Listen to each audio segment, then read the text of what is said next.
And now, live from the RC with Adam studios, it's RC with Adam! Hey everybody, welcome back to RC with Adam. We are live right now.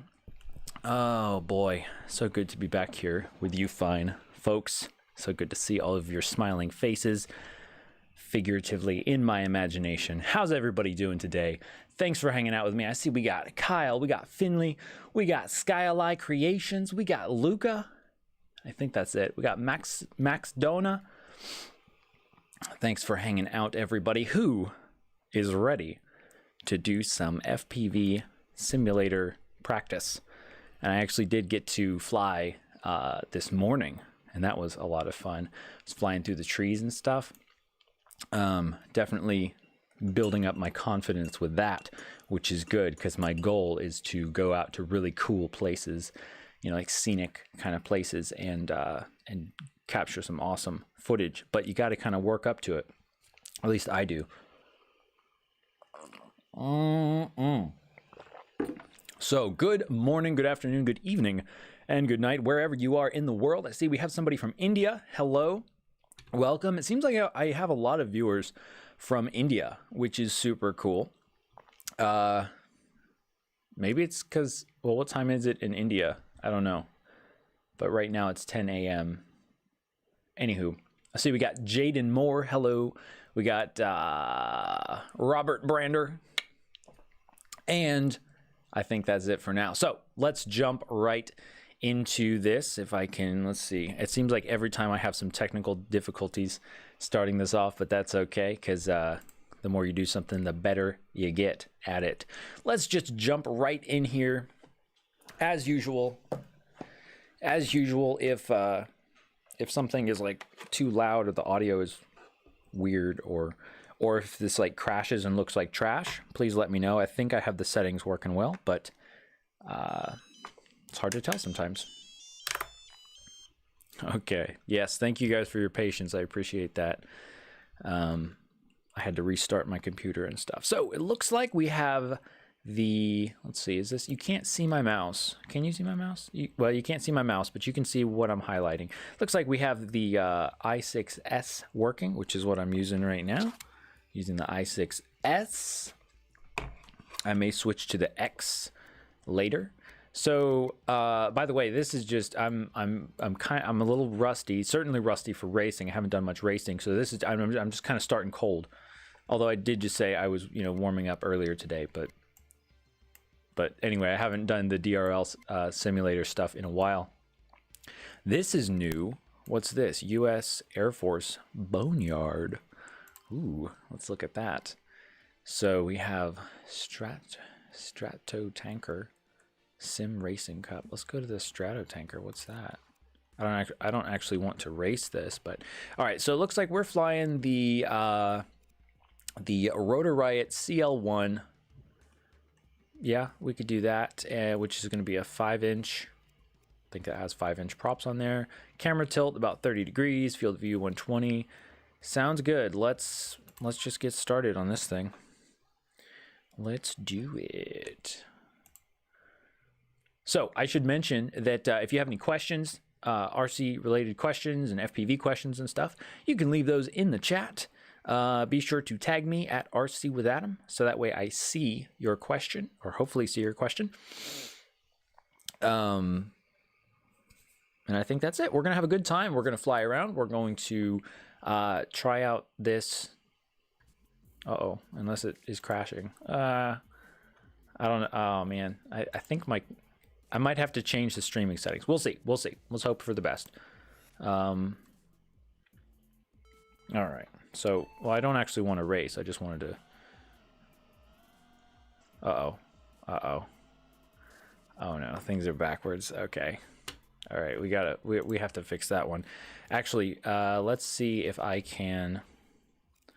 Yeah, things are going kind of slow. Let's see if I can just click on this guy. All right, so we're gonna get to go through, I think, the stick calibration. Okay, so the sticks are backwards. Yeah, so that's the main thing here. So my sticks are backwards. You can see on the left-hand side, my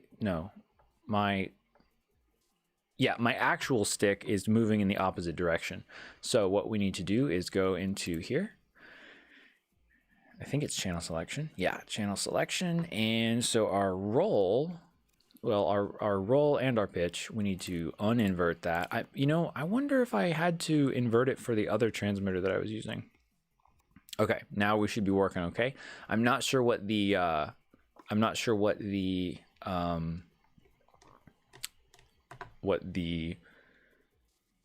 rates are. Sorry, I blanked out there. I'm not sure what the rates are, but we'll find out and we'll play around with it. And well, I guess I could just look at that right there. So those are my rates.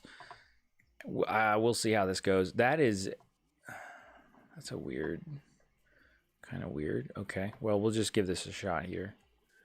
We'll change it as needed. Oh, okay, yeah. So I have like racing rates on here, which was supposed to be for, I think, like the larger 7-inch, like the DRL. What do they call that? The DRL 1 or the something. It's whatever they call that. That's what it was supposed to be. So let's hit the R button to reset this and see if we can fly around. And you do have, it is kind of nice actually. Ooh, that's much better. So much better. Whoa, look at all these planes. Wow. If we're having lag, I'll switch to a different level, because there's a lot to sort of render in here. So these rates are not too bad. They're very much more smooth. They're not really for like they're not for, freestyle in the sense of like super fast rolls and stuff. It's more like smooth kind of flying and that sort of thing. All right, so I don't know, I actually can't hear this. I don't know if you guys can hear it, but I can't hear it, and it is actually a little weird not being able to hear it, but that's okay. All right, so this level, oh, this is basically the airport, it looks like, but they got this blimp thingy. Ooh, look at that. Okay, that's the thing. This level is like so huge that like if you want to get anywhere, it actually takes a while. Interesting. So I am noticing that like for some reason this feels super floaty. I remember, before I was saying that liftoff felt like it was really like floaty, but this feels really floaty for some reason. And by floaty I mean like it doesn't feel very realistic for some reason. What am I running here? Am I running it's a 5-inch CL1.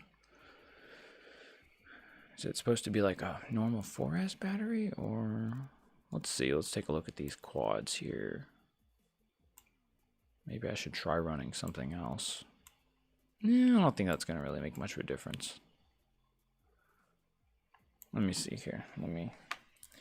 Let's say, because usually, yeah, we'll stick with the 5-inch. Usually I do, yeah, I think I was doing the DLR, no, the Racer 4 is what it was.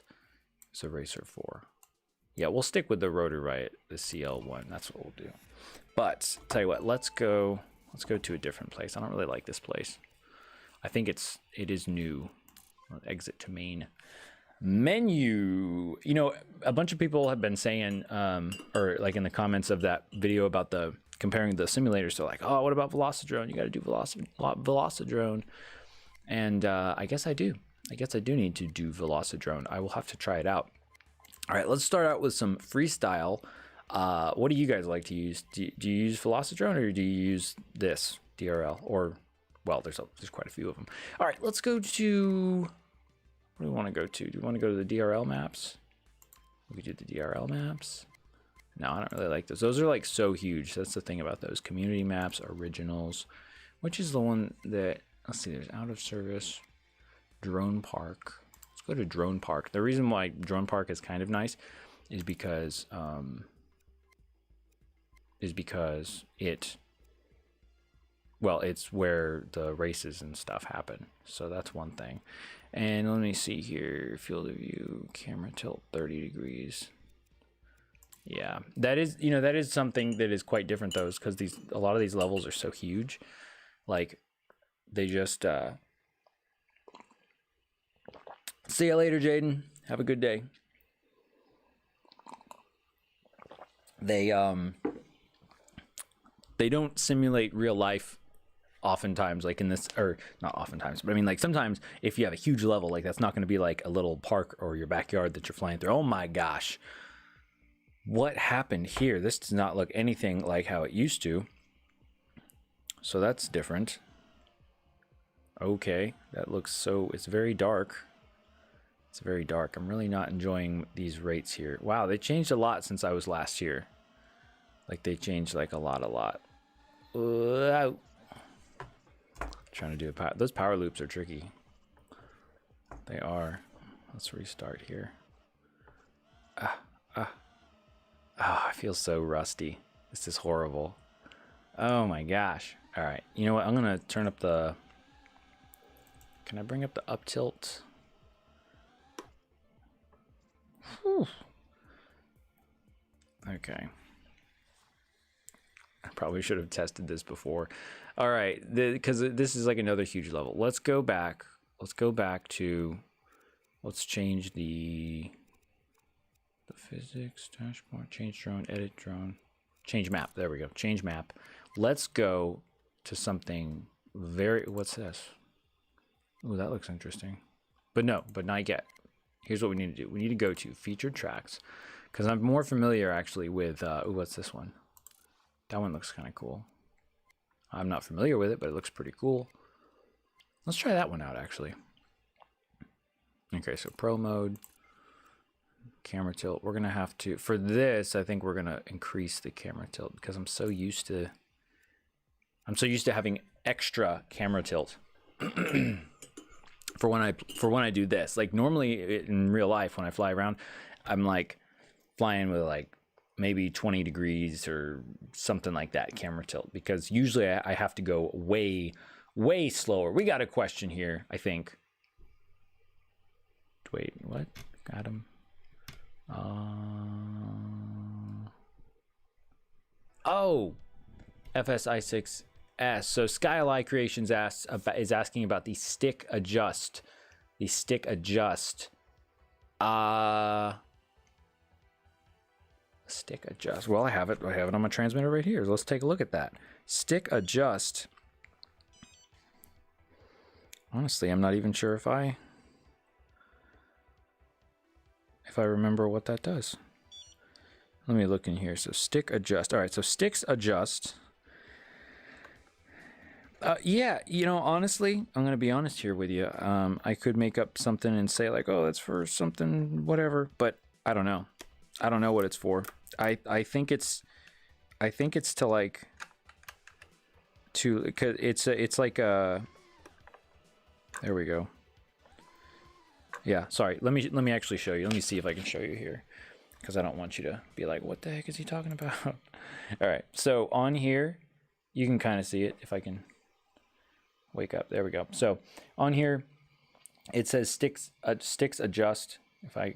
Everything's backwards right now. All right, sticks adjust, and it has like these bars. And what I noticed is like I don't think it lets you leave. It doesn't let you leave until you like fill out all of the bars. So like, which one is it? So the bars get like filled up when you move the sticks around. Which one is that? Is that channel 5? It should be this guy. One of those. So yeah, I honestly am not sure really what the point is of this. What is that? That's 3. Oh, was that really the only one that I did not hit? Yeah, because you basically just move your sticks around. It's almost like a stick calibration, kind of. At least that's what it looks like. I'll have to check the manual again to see if I can figure out what the deal is with that. Because there are certain things like the variable keys or knobs are not going all the way to the ends of the bar, and so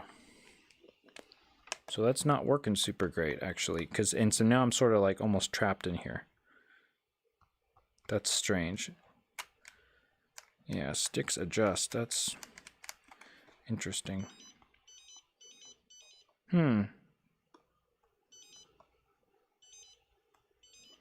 Yeah, it keeps making me redo the throttle. Yeah, I don't like that. Okay, so I'm just gonna actually turn it off because it won't let me get out otherwise. So yeah, I'll have to look at that. I'll have to figure out what the sticks adjust mean or why they would even have it. I think there's some, I don't think that's an option on the i6X, but I'm not totally sure. But I've really never used it or needed to use it, so I would say if you probably just leave it alone, it'll be fine.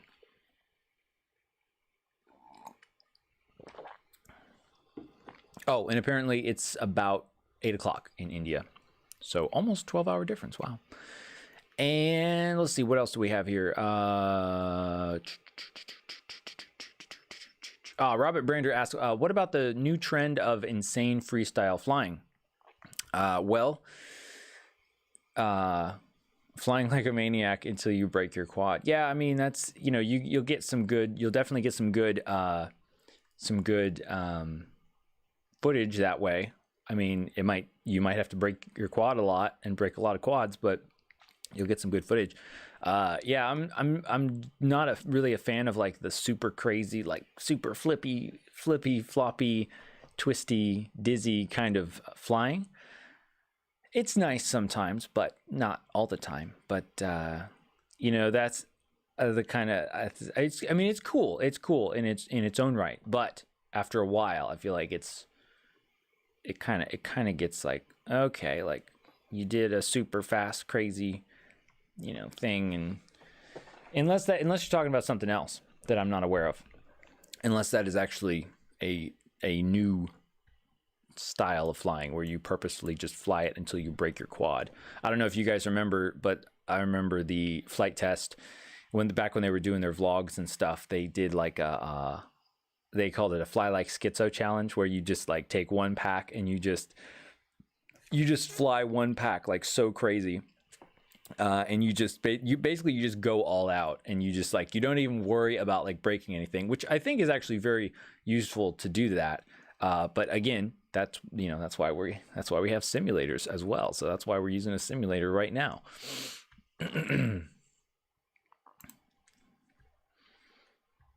And Robert also asked, what is the best simulator for FSI 6 free versions? I would say, yeah, for free versions, definitely FPV Freerider. Or do they have a free version?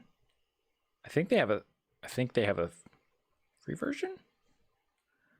I want to say they do. If it's not free, it's like very inexpensive. It's like $5 or something like that. So not too bad. Lucas says, I think you need to build something better than your iMac. Yeah, I know. I mean, it's a great computer, and it's a huge improvement. Like, just like I would never be able to do this with my previous laptop or PC or anything. So that is super cool. I'm going to try and fly around as I answer you guys' questions, because some of you probably just want to see some flying. This is a cool place. See this? I like this. I like flying more closer proximity. Let's see what we can do here. This feels pretty good. Yeah, these rates definitely feel better if I'm doing like a higher camera up tilt. Oh, what happened there?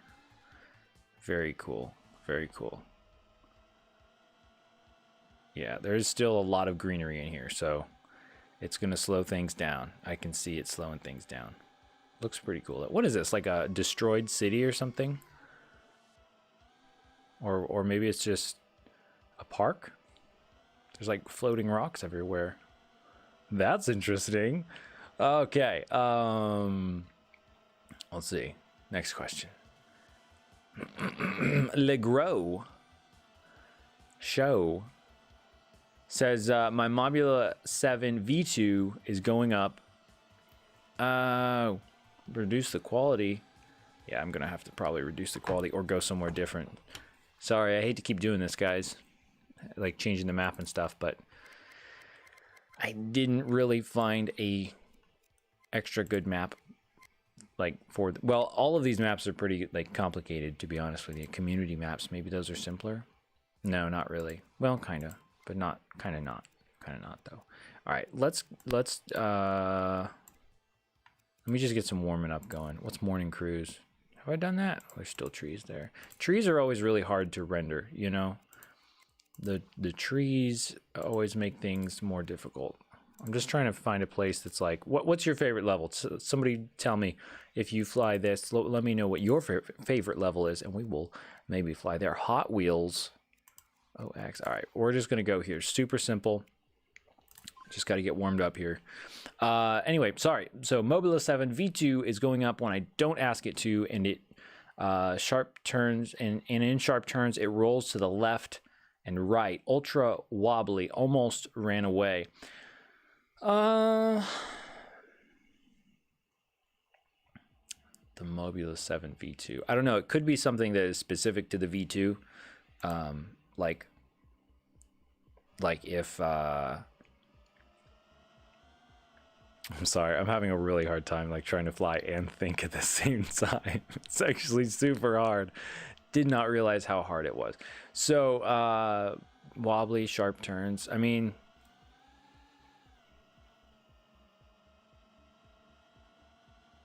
I'm not sure. I don't have a Mobula 7, so I would have to research that. But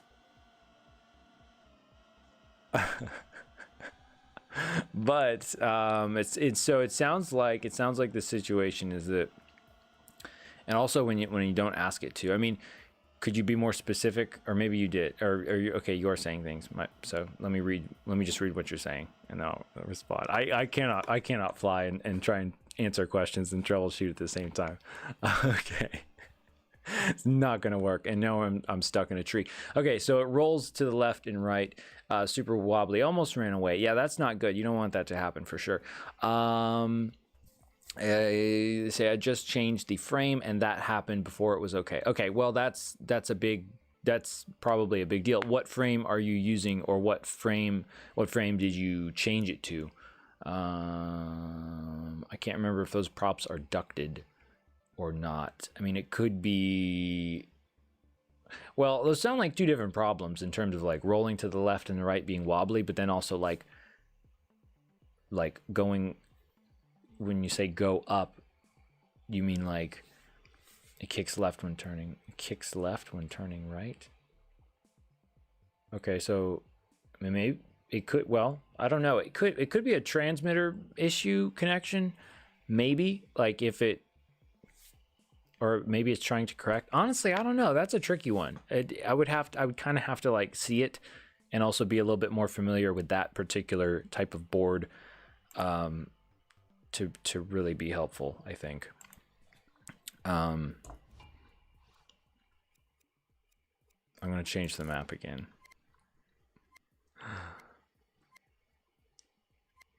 Let's go to. Oh, what was that place? There was one place that was like, that was good. It was really good. Or maybe it was this one, the terminal, the layover, the scrapyard. I think it was a layover. I mean, I don't actually want to race. I just want to do freestyle, but let's go to the terminal. I think it was the terminal. No, I think it was the layover. I think that's what it was. Because I think this one, it doesn't have many trees, so that should be better. Let's do that, and we'll try to do some flying here. Yeah, I did not realize it's so difficult to answer questions and do that. That would be a fun thing, wouldn't that? I could see Rotor Riot or somebody doing that, where you like try to do a freestyle flight, but then or racing or something, but then also like answer questions or do math problems or something in your head. That would be like so hard. I'll bet that's like what like astronauts have to do or something. That's crazy stuff. Yeah. Oh man. Gregory Dow says we could invent something called an RC passenger pod. It would have its own remote camera and camera tilt servo accessories like squirt guns. Yeah, wouldn't that be cool? That would be pretty neat actually to or to have like a little how would you do that? I don't know, almost like a little like airsoft like little turret like ball gunner type of thing. I think that could be a super awesome sport, is if you actually had like a pilot and a gunner, you know, or somebody controlling the little turret gun and somebody controlling the either a quad or a plane. Planes would be way more interesting, and you like fly them around, or you race them at the same time and you try to like shoot each other out of the sky. That would be pretty cool.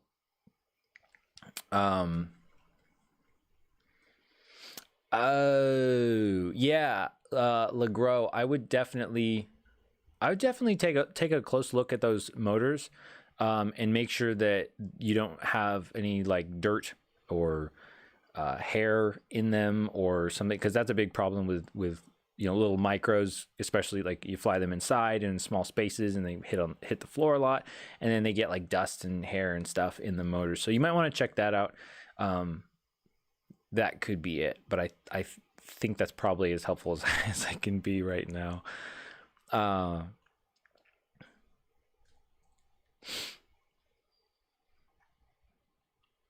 Okay.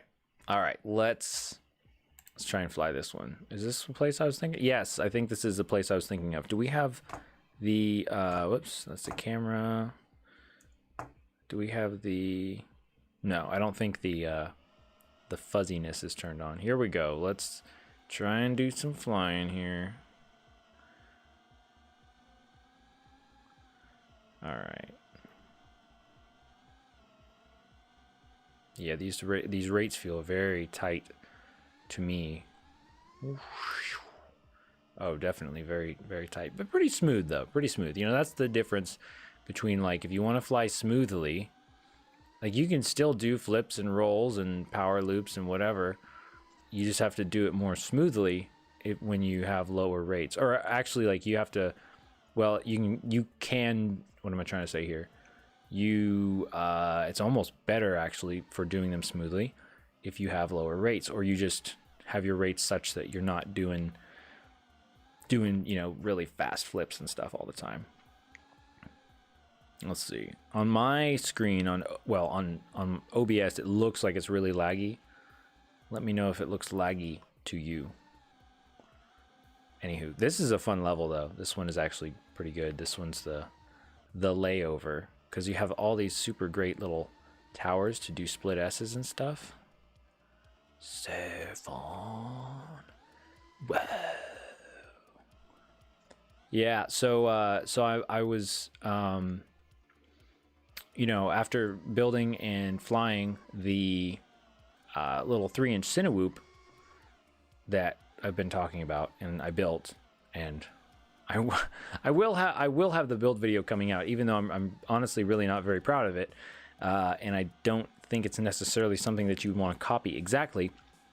But anyway, after all of that, it really makes me appreciate a freestyle quadcopter, because just having the ability to fly to fly so smoothly, and then also do really crazy stuff and not have you know, problems with prop wash, and not have problems with just like not having enough power, you know, all that kind of stuff.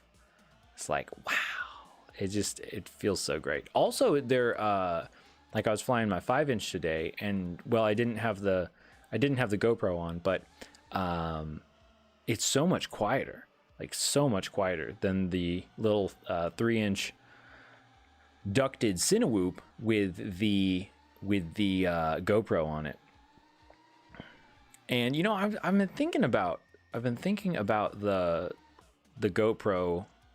I've been watching some interesting videos about the like little, what do you call them, like the Dyson Mini, or you know, a bunch of other of those types of quadcopters where they're like little tiny mini, like 2 or 3, usually somewhere between 2 and 3 inch propeller quadcopters, and you take the GoPro and you take the case off and stuff, and they call it a naked GoPro, and the footage is just amazing.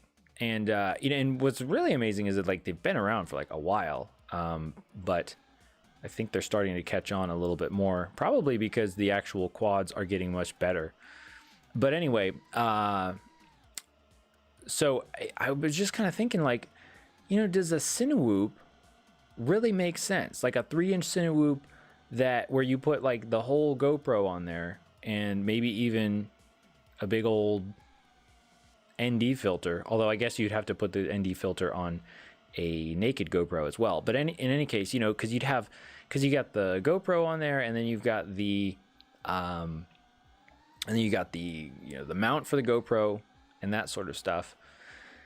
And then, you know, so there's all that weight, but then so it's kind of like one of those things where it's like you have a bunch of weight that you need to lift, so it takes bigger motors and a bigger frame, and plus you have the ducts. You also have the ducts, and the ducts are there.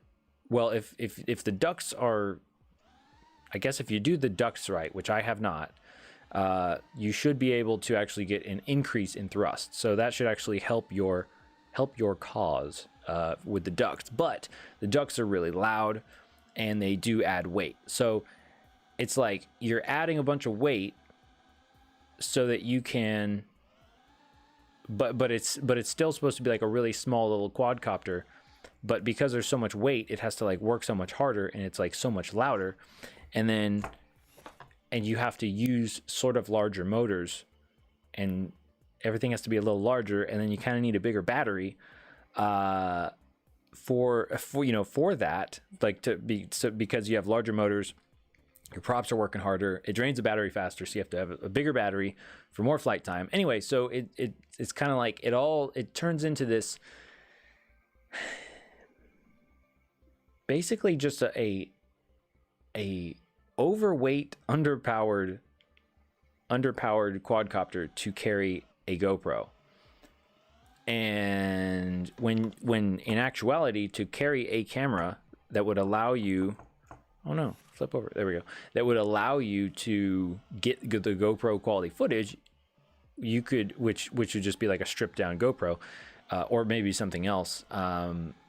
You could just use like a way smaller quadcopter, and then it wouldn't even be as big of a deal, you know, in terms of the propellers, in terms of like cutting something or bumping into something. So that that's interesting. I kind of wonder if like maybe the Cinewhoop is not actually as good as it's cracked up to be. Just a thought. All right. So I'm feeling pretty good now. I'm feeling like I'm feeling very comfortable with the rates. The rates are not super great, but I tell you what, guys, if you are well, especially if you're just learning to fly, I mean, yes, you know, you don't want to have crazy rates. You definitely don't want to have crazy fast rates. But if you're just kind of trying to figure out how to change your rates or what kind of rates you want to have, you got to fly them for a while. I mean, like, especially if you don't already know, like, how you want your rates to be. Like for me, I kind of have an idea of how much I want to move my fingers on the sticks for how much the quad should move. And so that, you know, that kind of helps me when I'm trying to find some good rates. But if you don't have that in mind, you really got to fly your quad for like a while and really get used to, like, kind of build a little bit of muscle memory, or at least to the point where it doesn't feel so foreign. You know what I'm saying? So it's basically, when it comes to rates, I think really it's more of like getting used to the rates than actually having, you know, trying to find the holy grail of rates and just the perfect rates. That said, I am actually working on setting up like some good rates for my 5-inch quad. And well, and primarily my 5-inch quad, because I've flown it so much that like I'm very comfortable with it, and I kind of know, have a much better idea of how it handles, which is really helpful. And ooh, almost did a sideways power loop. Those are fun. And yeah, and so what I'm trying to do is I'm trying to get the rates to where I can do like really precise, slow cinewhoop type of flying, but then also do freestyle flying. And so that's what I was kind of working on today. I was trying to get that get those rates down. And so basically in the center of the stick I can have some like really precise movements, like very, very, very precise, and just small movements. But then once I get out towards the other side, or you know, if I really want to push the stick a lot, or if I want to do, you know, faster rolls, or I need to flip the quad over faster, etc., then I can do that. But the tricky thing is transitioning, like going from a transition, because I don't want to just have like super tiny docile rates in the center, and then just, well, that's not even very fast. I mean, that's not fast at all. But then just kind of, you know, where you get to a certain point and then you're just doing 1,000 degrees per second, like that's nuts and not not helpful as well.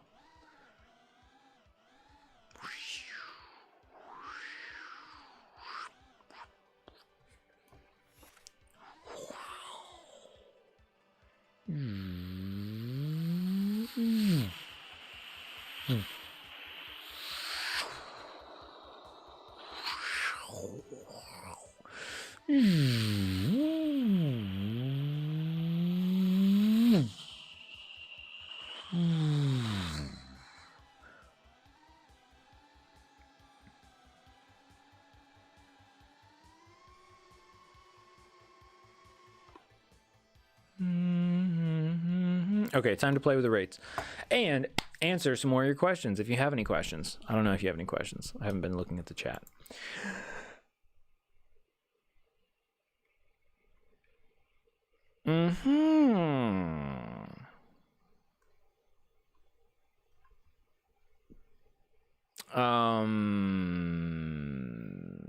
Robert Brander says, where's the sim for flying around famous buildings like the White House or the Smithsonian? I don't know. That would be pretty cool. Actually, that would be very neat. Is there one? I don't know. I haven't heard of one. That'd be pretty cool though. Or like if, well, I guess the Microsoft Flight Simulator, which is, I haven't actually, like, I don't know much about it, but I guess it's like the flight simulator. That would be cool to just, if you could like fly, you know, mini quads and model planes and that sort of thing in there. That'd be pretty sweet, because it's supposed to be like super, you know, realistic.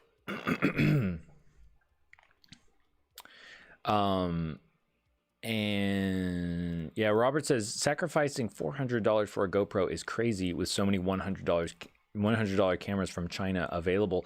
You know, the thing is though, I think GoPro is still, well, what's that other one? Insta360.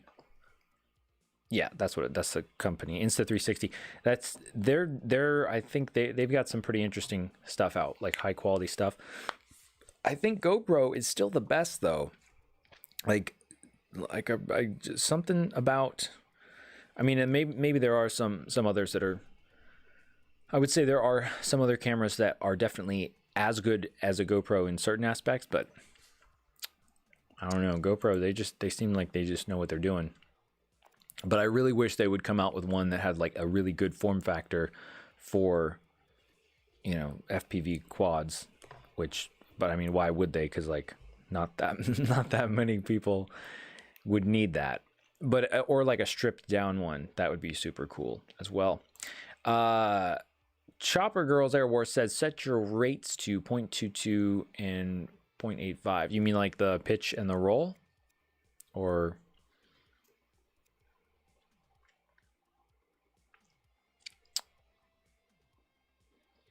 It says, I did what you were talking about this week and got my rates tricked out for acro and cinematic.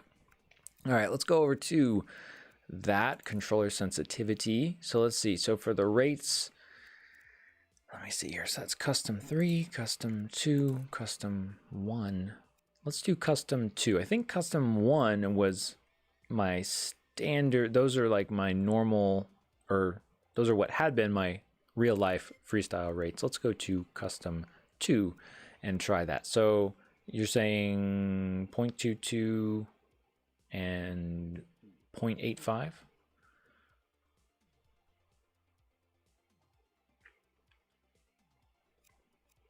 Ah, okay.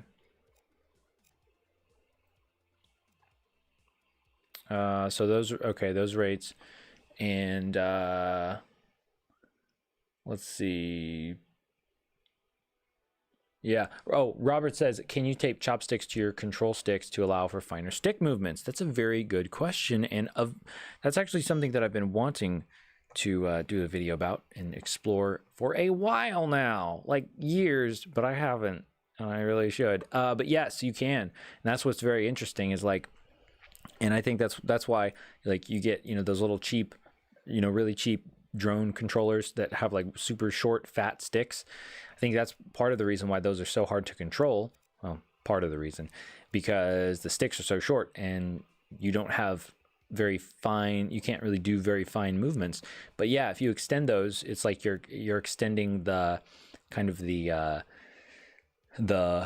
lever arm or the moment arm, or yeah, you can make larger movements on the ends of the sticks and have smaller movements on at the base of the stick. So let's take a look at these rates. So rate super.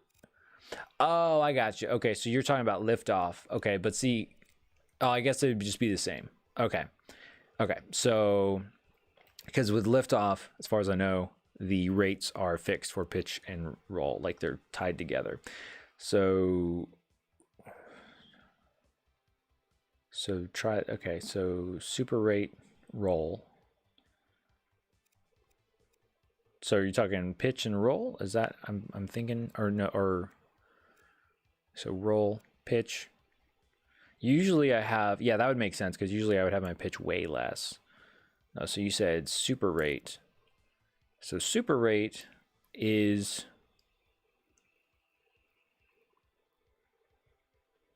super rate for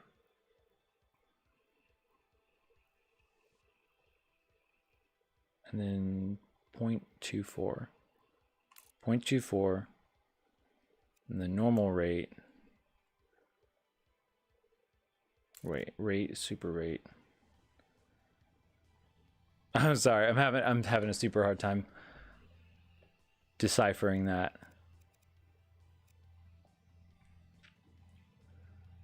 Huh. Hey, Marley Lepo. What's up, Marley Lepo? Thank you for that super chat. I think is that a super chat? Is that a real super chat? I think that's like the first super chat I've ever gotten. Wow.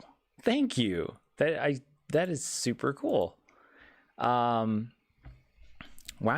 And that's, I don't know what is that, is that a what currency is that?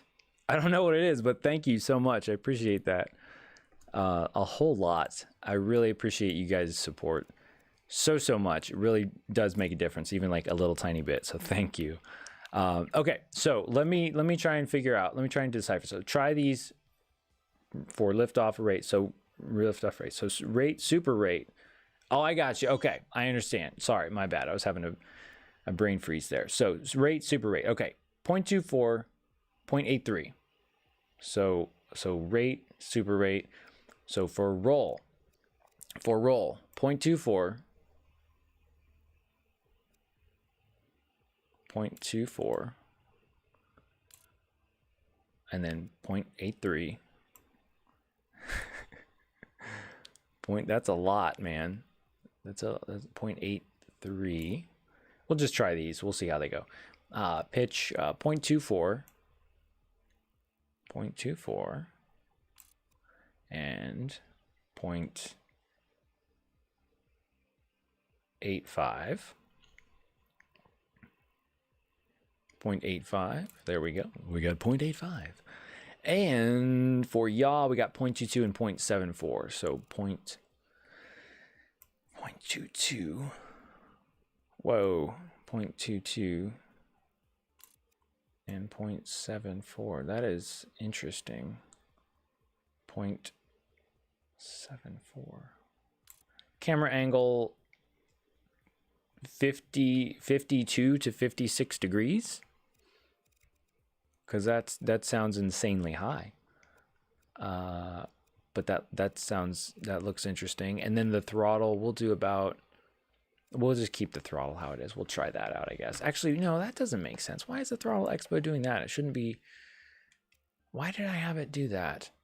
Oh, I remember. I had it do that because I was having it do that because of the larger quadcopter. That's what it was. I was using the DRL, it's like 7-inch or whatever. But I'm trying to wait, so I can't get, let me try, how do I move? Oh, there we go. That would be like that if I wanted to get some more fine movements there. So throttle mid, right, bring down the throttle mid ish and then do it like that, because we probably have a lot higher thrust to weight ratio. Oh, camera angles 42 to 45. Okay. I was typing in the dark. Okay. All right, cool. Super cool. 42 to, well, we'll change that back over here. Okay. I think I got that right. Set your camera angle how you like to fly fast. Depends on how fast you fly. I fly pretty fast. I'll bet you do with that camera angle. Yeah, let's just try them out. So these might not be exactly how they are in liftoff, but we will give it a try, and we'll just do, I don't know, let's do like 40 degrees of camera tilt. Because again, like the way I fly in here, what I'm used to flying is just like flying really fast because there's no consequences. And if you were, doing a Cinewhoop type of stuff, you'd be flying so slowly, like you basically have zero, at least for me, I would have zero camera tilt essentially, because you basically just want to get your quad moving forward and then you have momentum from there. Marley Lepo, thanks again. Thank you so much. All right, let's see if we can, let's try these out. So, ooh, yeah, oh, so smooth. Okay, so notice how much my sticks are moving and how little my quadcopter is moving. And so that's really good if you want to be flying really smoothly. But you do kind of have to, it's a discipline in itself. It's a totally different type of discipline, flying slowly, because you think it takes a lot of skill to fly fast, and it does, but it also takes a lot of skill to fly slowly. And again, my apologies if it looks like the screen is lagging. I'm gonna have to work on getting the right settings here, because I guess it would be better to have it low quality than looking laggy, but so I'll work on that for our next stream. Yeah, that's interesting. Okay, whoa there. Ooh, I caught myself pretty well there. I like the changing the throttle as well. I like that quite a bit. You get a way better range. Yeah, look how smooth that is. I don't know if you can tell how smooth it is, but yes, it definitely feels very smooth. You have a very wide range for Cinewhoop. Oh yeah, look at that. Oh, thank you for that suggestion. Because I like that. The only thing I don't like about this, and again, this may not be flying exactly how yours flies, but if we go, let's get up so we don't crash immediately. But if you see, like, for the yaw, the yaw is actually pretty good actually. But with the roll, it's like barely anything happens, and then all of a sudden a lot more stuff happens. So I think something like these rates, but having a little bit more of a slope, you know, a little bit more of a gradual increase in the rates would actually be good. And like if I was trying to make these like full like freestyle rates, then usually I like to have like a bit faster roll rate for freestyle. So probably oh, I forgot to see what the degrees per second was for this, but usually I like to have it quite a bit, you know, faster. But again, it's all about, like I was just talking about, I should probably, you know, follow my own advice. If you're, you know, I'm trying out these new rates, it's kind of like you just got to try them, you know, and you just got to get comfortable with them before you necessarily change a ton of stuff. Now, I could totally see how having these types of rates would be really great for Cinewoop type of stuff, you know, cinematic flying. So having that'd be great. Also, I need to figure out how to put my rates on a switch, actually, because I don't think I've done that before. Putting my rates on a switch, so that way I could go from, you know, nice super smooth flying and then just flip the switch, and then we're in a very familiar, you know, acro freestyle type of flying. Yeah, so this is it. Definitely, what's different about this is like I have to just I have to really decrease the movement of the stick towards the edge, basically, because what I'm used to doing is kind of just doing like almost full deflection, or at least having a little bit more of an indicator that I'm going to start speeding up my rate of roll or whatever.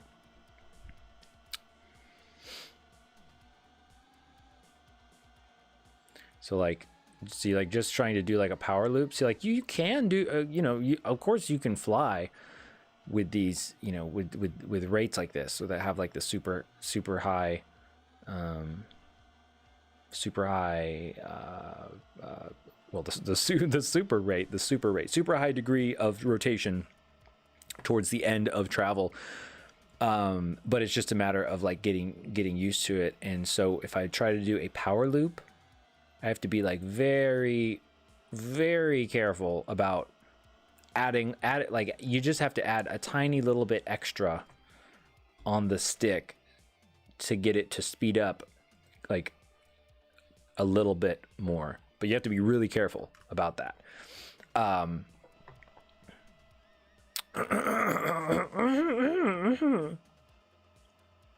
Now, okay, granted, this is actually, and this does, like I said, this does feel like very floaty, actually. The quadcopter does. Let's change the camera angle, because that was 40 degrees. That's like a lot of camera angle. That'd be like you going fast. Maybe you're still doing cinematic stuff, but you're trying to like chase something. You know, maybe you're trying to like chase a car or chase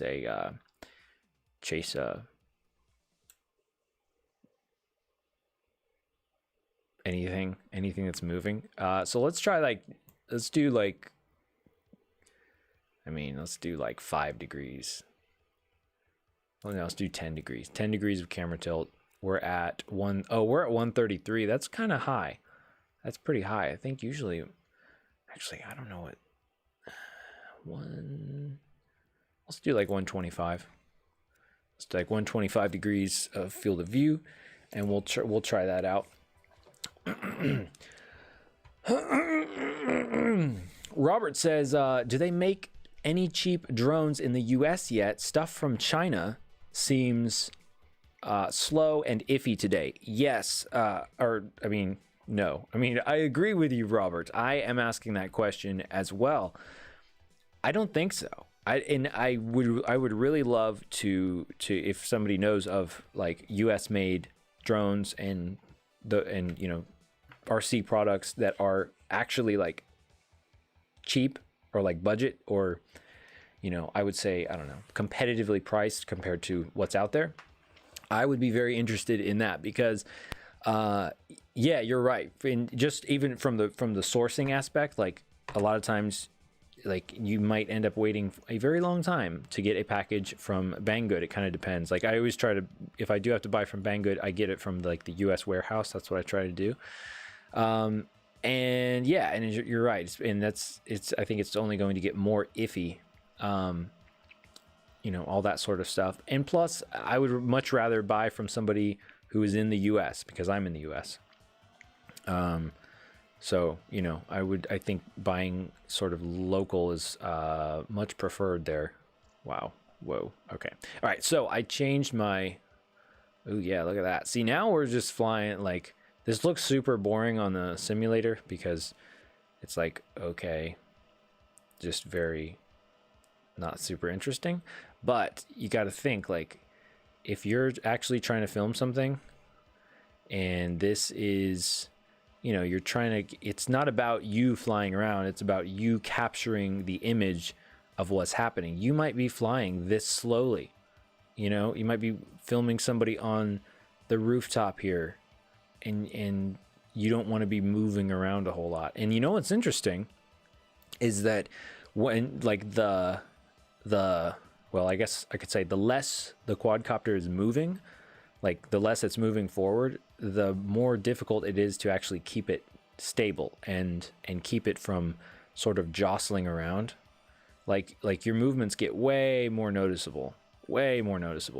Also, when you're flying like practically level, almost level, you need very, very little roll and very little pitch, and you're almost only using yaw. That's one of the things that I realized, because if you try to put roll into a you're trying to get a cinematic shot of something and you put roll in there, like you would, like, you know, like if you were orbiting yourself, like for an FPV freestyle flight, you know, it's like, you know, more about the flying. It's like, okay, that's cool, but you try to put roll in there and nobody wants to watch you know, the subject, or watch a movie or get a shot of something like sideways. It's just not very good. So, you know, that's why, like, you're mostly going to be using your yaw, and you can use your yaw, like you're able to use your yaw and do an uncoordinated turn because you're not actually like angled, like the quadcopter is not actually pitched at an angle like it would be. So, like, for example, here we're trying to get like a panning shot. Let's say we're up here and we kind of need to level out a little bit, and we try to get a panning shot. Like that's totally doable. Like that would actually look pretty good. Definitely much better than like trying to fly around and get like this kind of shot. You see, like where you're like that, like it's cool. It's exciting, I guess, especially if you are, you know, into that sort of thing. And especially if it's more about the flying, but if it's about capturing the image and the subject, well, that's not so great. Like, for example, right there, when we go into a turn, let's say we want to, well, let's say we want to turn into here. So like if you're normally doing a freestyle flight, especially if you're going fast, you're going to want to basically kind of like NASCAR cars, how the track is angled. You kind of want to be angled and, you know, sort of bank as you're going into the turn, so that way your thrust will keep you out of, you know, the turn, or it will keep, no, I should say keep you in the turn. Like it'll keep you from slide, sort of skidding out of the turn.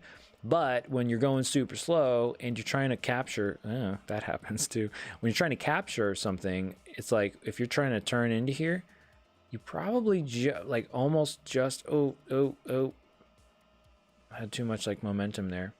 You probably, I'm still hitting that, probably just want to use yaw essentially, and very slowly. But look, I'm no professional filmmaker or anything like that. I'm just kind of going by, you know, what I've heard other professional Cinewoop pilots talk about and what I've seen, and a little bit of what I have done myself flying around. So like if we're going to turn out of here, you know, something like a panning turn, although the problem is we're still going in that like direction, which is kind of weird. Something like that would probably look a lot better, as opposed to like we're flying forward and then we try to do like a coordinated turn, and then we, you know, you see how we're kind of banking, kind of angling, which is weird, as opposed to like very little bank but mostly mostly, of course we have some fisheye, so that looks weird, but mostly yaw. Mostly yaw. Even if it's a skidding turn, I would say. Even if we're skidding in our turn. That's something I need to get better about, is actually putting the subject, or keeping, sort of framing up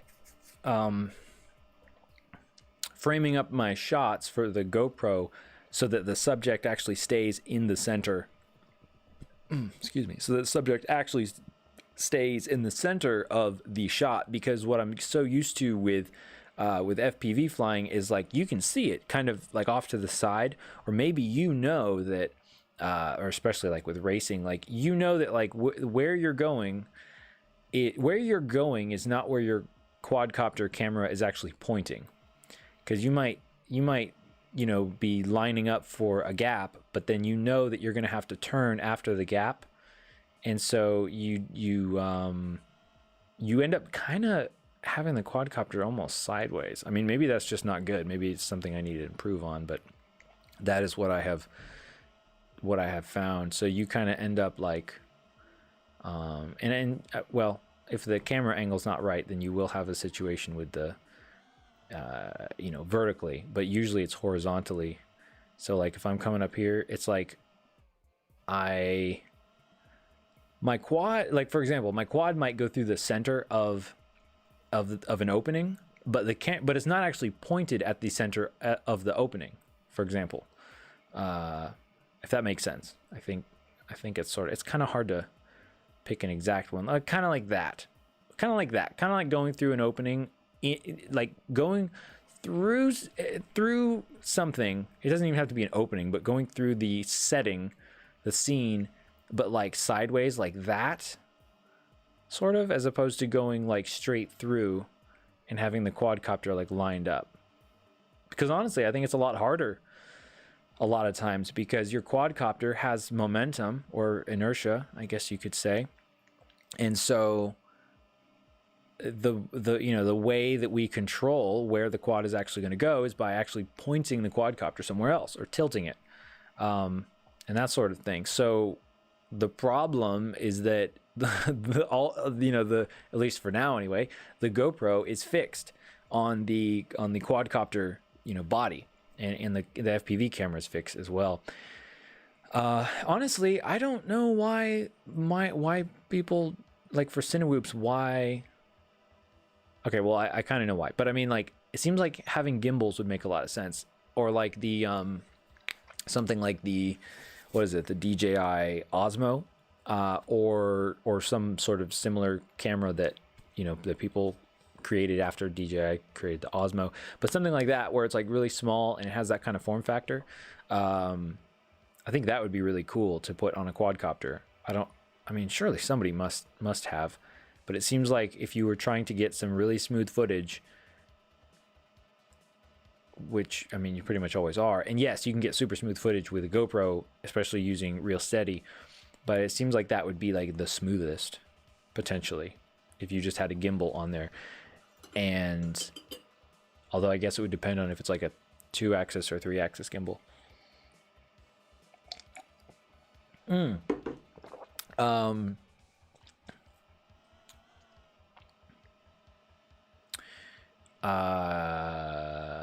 Air War says, I spent all this week to find these rates and tweak them. If you want faster roll and pitch and yaw, tweak up and down the super rate numbers for the extreme. Says, yeah, you can work from there, tweak up or down your slope as you like. In turns, roll or pitch will mix to be two times how slow they are alone. Oh, okay. I think I know what you're talking about. And he says, I fly a 7-inch and I think it's slower, but it gives me more control zooming around tree trunks and gates. I actually fly faster acro. I fly faster acro with slower rates and everything looks cinematic. My rates will give your thumbs a workout because more travel. Yeah, definitely. I would say so. And I'm actually I'm actually a pincher. I'm not a straight up pincher. I'm like a modified pincher now. I used to just do thumbs. But thank you for those rates. This has been a fantastic exploration of cinematic rates. Gavin Kwan, hi. Hey, Gavin. Gav, if I may. Caleb Young. That name sounds familiar. I think you've been here before, Caleb. Caleb Young says, opinions on tricopters. Tricopters, very cool. I've never used a tricopter. I've seen stuff. I've seen the David Vindestall stuff about it. I think they're cool, but I don't really think they have, I think they're not, I don't think you'd want to use a tricopter for anything that you could use a quadcopter for. But they seem pretty cool though. Like, I think it'd be cool to have a tricopter.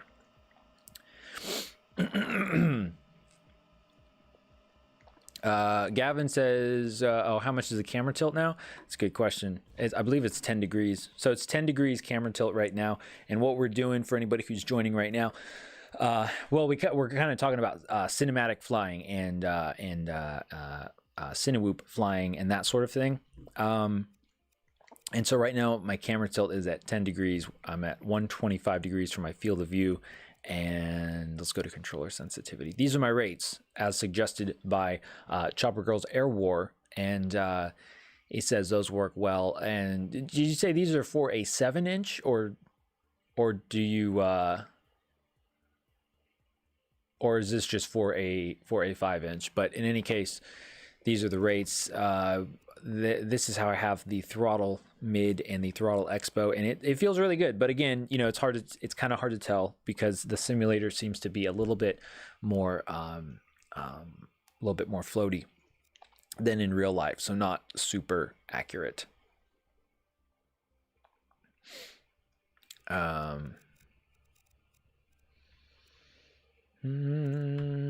Yeah. Okay. So for fun, let's move over to, well, actually, no, wait. First, let's take a look at these rates. So, oh man, you can't see my mouse, but on the little chart here, we have looks like we're doing, what are we doing max? Looks like we're about 210, 280, or is that 2? Something like that. It's very minimal. So the max degrees, sorry, max degrees. So if we look on the little chart on the, you know, the bottom left quadrant there, you'll see that the lines are like, they're very close for the most part, and then up until like the very end of travel, and then they shoot up quite a bit, especially the roll. Well, did I put that in right? I think I put that in right. Pitch 0.85. Yeah, 0.85. So the pitch the pitch is 0.85 for the super rate, but I'm thinking, I'm not even sure.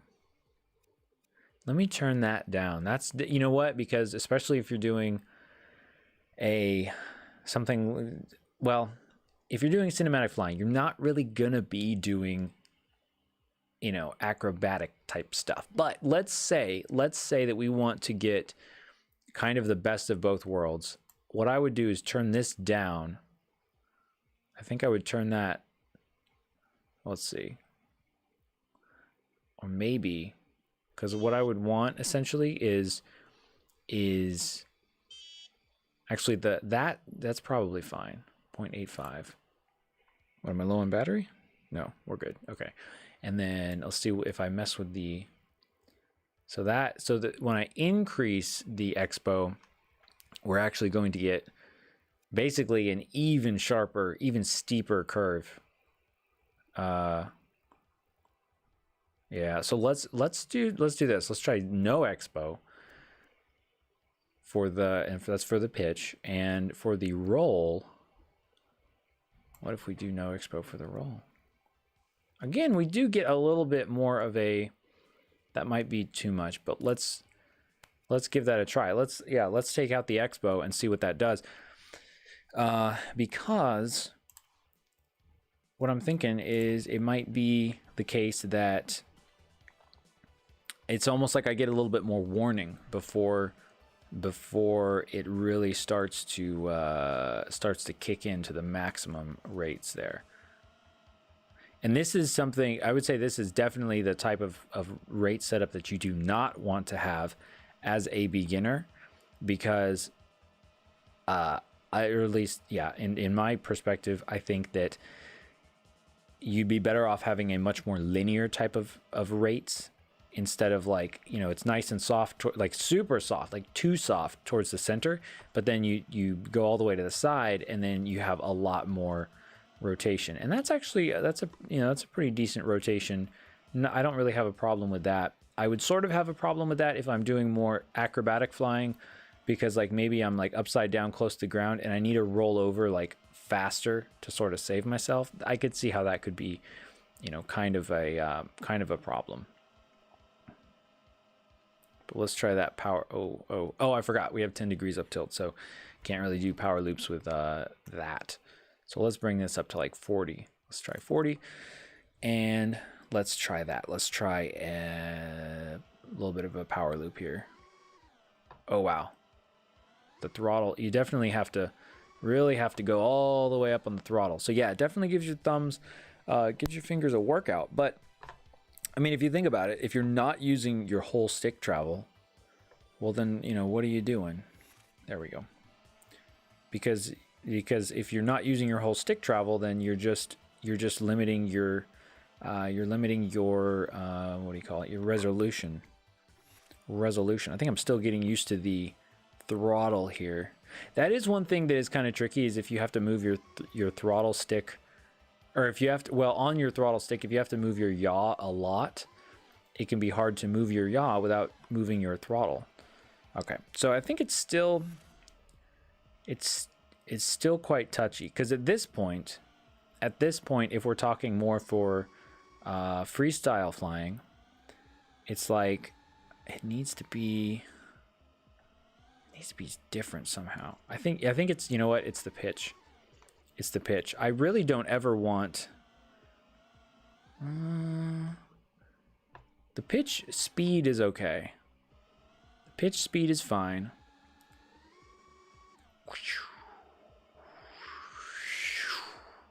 Oh, I didn't like that. I think we need to, that looks pretty nice. Whoa.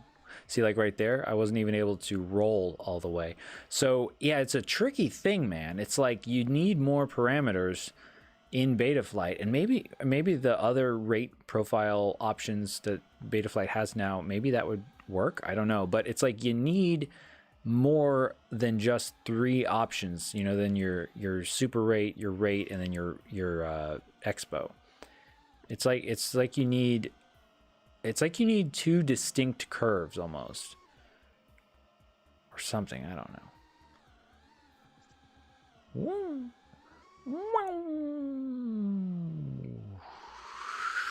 Ooh, see, like that? Okay. So a big thing that I look for when I'm trying to adjust my rates is when I'm doing a split S or a power loop, when I pitch, well, backwards, or I move my stick backwards, and then I bring the nose up. If that happens too much, I don't like that. Oh, you know what would be really great actually is if you could change the rate for the forward portion of your stick movement as opposed to the back portion. That would be interesting. There's so much more that there really could be. So let's do this. Let's interesting. So the RC rate. Now, see, conversely, if we wanted to, let's play around with this. So the roll rate really needs to be higher. 0.83. So we're at 282 degrees per second. But what would happen if we took down the super rate and this is kind of normally how I would do it, bring up the normal rate to like 280 something, and then increase the expo. Oh, see, I think that, and I think I will try out your rates, Air War, in real life, in an actual, you know, on my quad. But this is normally how I would do it, and it's interesting though because you can get almost the same curve by adjusting, you know, the expo and those different features. But what I like about this is that it's a little bit more of a slope to it, so there's a little bit less. That's an insane amount of expo though. There's a little bit less less of a sudden increase. But let's turn up the max roll rate. Let's do like basically about, you know, it takes 1 second to do a full roll. Let's try that. And also I usually always have my roll be more than my pitch, much more than my pitch. Which I don't know, is that very common? Do you guys use the do you guys set up your rates to be like the same, like your pitch and roll to be basically the same rates, or do you set them up individually? I would be interested to hear about that because I always want more roll than pitch.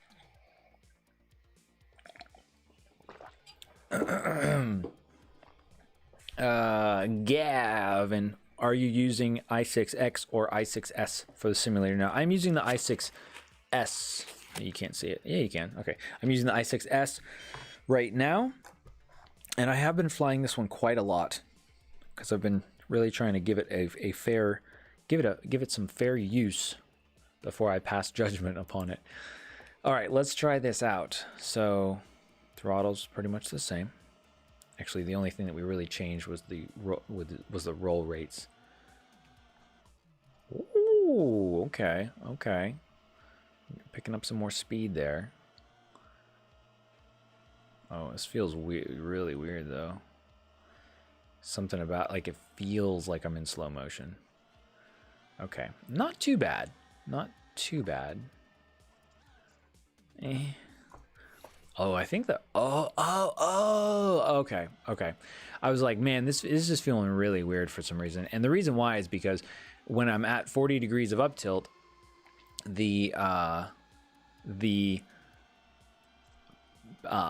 throttle expo needs to be kind of different when I'm flying at 40 degrees of up tilt. Or actually, what I should say is my fingers have to be in a different position on the throttle. So the muscle memory is different for when I'm flying with high up tilt as opposed to flying with almost no up tilt.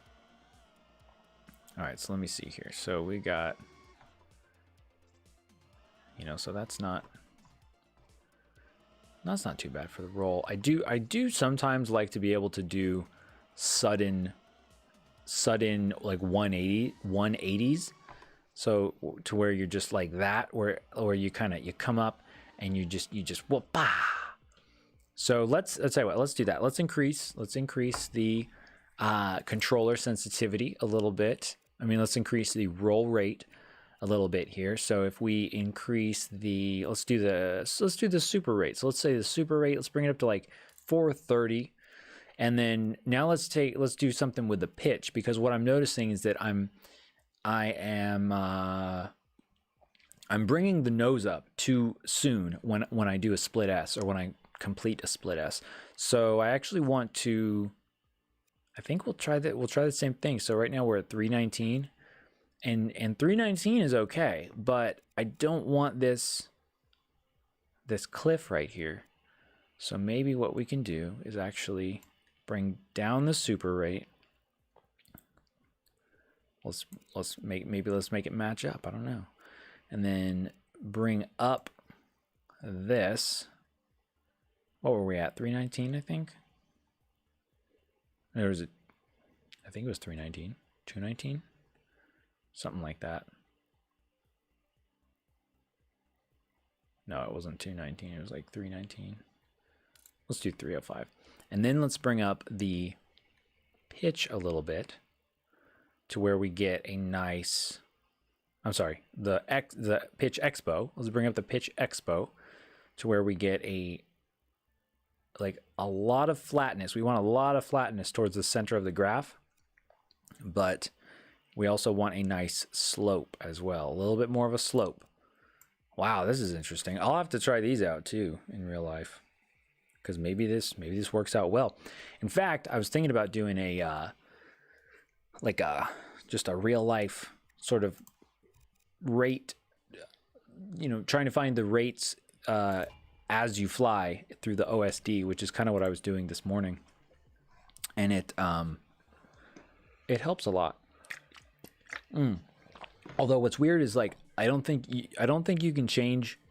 I don't think you can do other styles of rates, like the actual rates in Betaflight. I don't think you can do those on the OSD for some reason. You can only do like the old style of rates where you have like your super rate and your expo and that sort of thing, like what we're doing right here, which is pretty much the standard. But there are others. Okay, this is feeling, in terms of, well, again, we're doing high up tilt, so now we're kind of in freestyle mode. But let's see here. Whoa.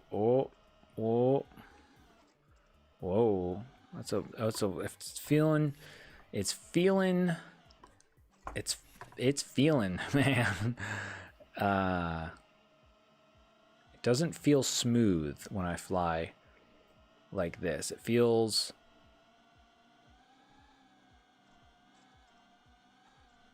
that's no good. I don't like that at all. Or is that my transmitter? No. It's like, that feels okay. This does not feel good. That doesn't feel okay. It's like there's too much, I think it's too much expo. I think there's too much expo towards the middle. But again, we're trying to go for like very fine movements in the middle and a nice gradual slope. There's not enough of a gradual slope. That's what it is. That's what it is. Let's get rid of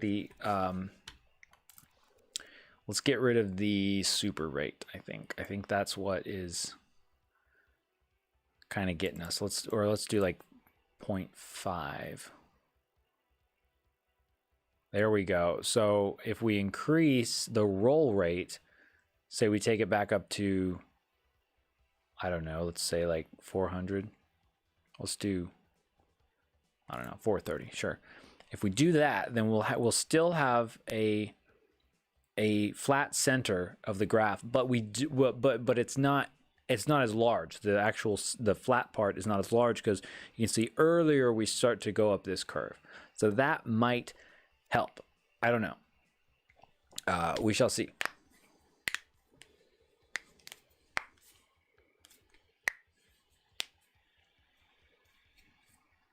Okay. So let's try that out. So I would say probably tip for you, which I'm sort of doing, is it's good to probably just focus on one axis. So like your pitch, and then your roll, and then your yaw, and only change one of those things at a time. And that is the advantage to doing that through your OSD, even though it's really clunky and it doesn't look very good. But through your on-screen display in your goggles, you can change that. So that makes sense. All right, let me try this out really fast here.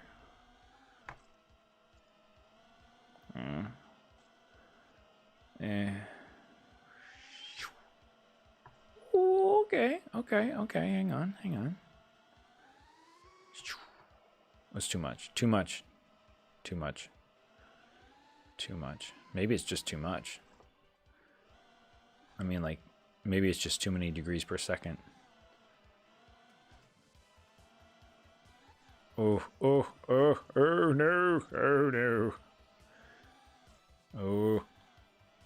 Also, I think my computer is starting to run a little slower now. All right, so the pitch is a problem as well. We'd have to change that also. Freeze says, one of my quadcopters motor cuts out after initiation. Do you have any advice? That's a good question. Very common, sort of common. Give me a little bit more information on that first, if I'm pronouncing that correctly. Is it like when you first arm it, like you first start the motors, or is it once you start flying, or just give me all the information you got, because a lot of times those problems are they could be many different things. Hopefully it's a simple solution, and we'll get you back up in the air in no time. In no time. Yeah.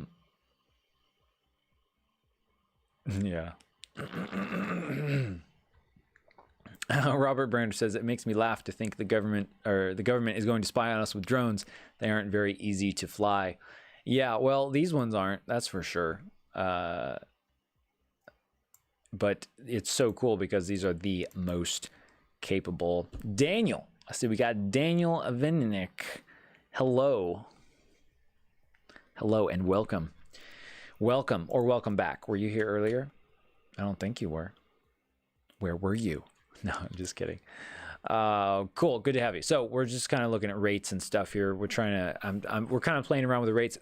Kind of my goal is to have good like cinematic rates that you could use like for very precise maneuvers, like very slow flying precise maneuvers, like a Cinewhoop, but you could still do faster freestyle stuff. And so, and hopefully like have a very smooth transition to that is what I'm trying to go for. So I think part of the issue that I'm having is that there's actually, I want that smoothness. And honestly, it may be the case that that it'd be better to just have those rates like Air Wars provided, and where it's like where barely any movement. Like you don't really plan on doing any acro stuff. It's really just for smoothness and cinematic type of flying, and then have and just flip a switch, and then you go to your freestyle rates. I think that would probably make a lot more sense. And it's kind of a funny thing actually that I don't think I've done that at all for quadcopters. I have not done that where I have different rates on a switch. And I'm talking about doing that through Betaflight, not through your transmitter, because that would get all kinds of confusing if you changed some of your rates and stuff on your transmitter, but then and you flipped a switch on your transmitter and that would change the how the quadcopter flies. Yeah, I would not recommend doing that. But through Betaflight, that would be the way to go, through Betaflight.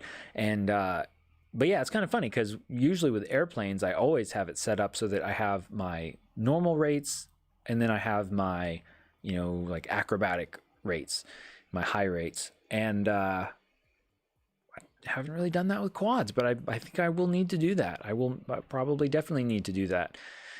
Because I know that I can, like for my 5-inch quad, for example, I know I can do really cool, slow, precise, cinematic type of stuff with it. And then also some really cool freestyle and all that sort of thing. So anyway, Frags, we got Frags. Hello, Frags. Welcome. Welcome. Gavin says the remote is shown on the right. Oh, I got you. Yeah. No. Yeah. Right. Yeah. With the where it says there i6s emulator. Yeah. No problem. No problem. That's a good question. Oh yes. So where was I? So the pitch. So the expo. So if we change the expo, because when we have a lot of expo, that means not much is going to happen towards the center of the stick movement, and then whoa, bam, you're going to go up a freaking cliff. Or down a cliff, depending on how you look at it. And that's not, I just don't like that for like anything. So let's try and decrease the expo. Let's do like 0.5. Let's just give it a try. We'll go ahead and change the roll expo too. Let's change the roll expo to, now see, here's the thing with the roll, with the roll, we have more degrees per second. So when we change the expo, you can see if we did 0.5 expo for the roll, it's going to leave we're not going to have any flatness towards the center of this curve anyhow, which we want. We want that flatness. So actually what we might need to do is, let's try and point that 80. Maybe we do need to increase our super rate, right? So check this out. Let's take this down to 60, take the expo down to 60, take the, oh my gosh, what did I just do? What's going on? Why is it doing that? Oh, it's because, oh, it has to change the graph because it's getting so large.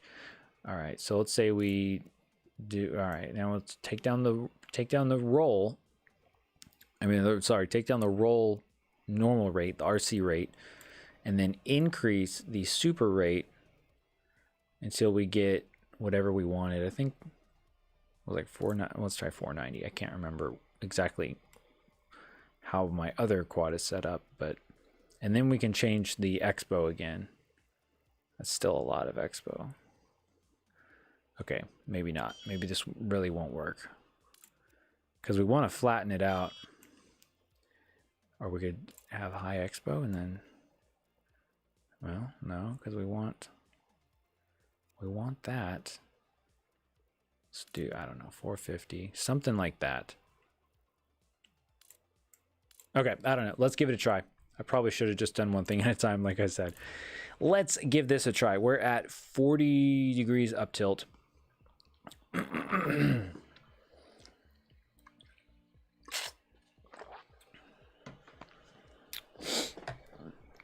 Yeah, Robert says, and then it's especially hard to fly when you have 30 mile per hour winds around buildings. Yeah, for sure. The wind is definitely, that's something I need to get better at flying in, is like flying in the wind, kind of getting used to that. And of course, the heavier your quad, the better, you know, it's going to be, or the easier it's going to be to not get pushed around by the wind. All right, so wow, I am just hitting stuff left and right here. Clone number 1, hello, welcome.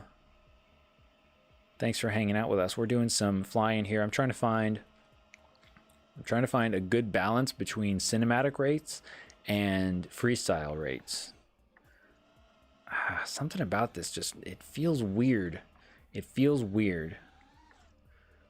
It's like there's too much. It's too much. Okay, maybe, you know what? Maybe maybe it is just too much. Maybe I just need to take this and I need to take the total RC rate. No, I need to take the RC expo or super rate. Sorry, super rate. This is very confusing, to be honest with you. Like, if you're confused by this, don't feel bad, because it is pretty confusing. Because you have to, like, you can get pretty much the same. You can end up with the same amount of total degrees per second, but with different parameters here that, you know, changed.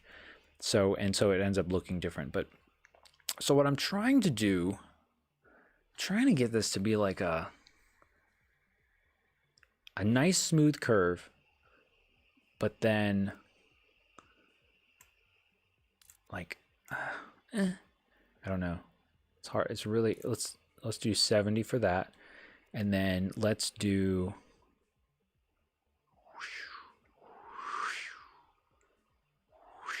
okay. All right, let's try this out. And in case you haven't figured it out already, it's basically just a bunch of trial and error. All right, so first we'll see, I guess the first test is we're just going to fly this. We're going to fly this and see how it does freestyle. Like, basically, I want this thing to, I want it to do what I want it to do. This is feeling pretty good. Pretty good. A little, the pitch, maybe a little bit too much on the pitch.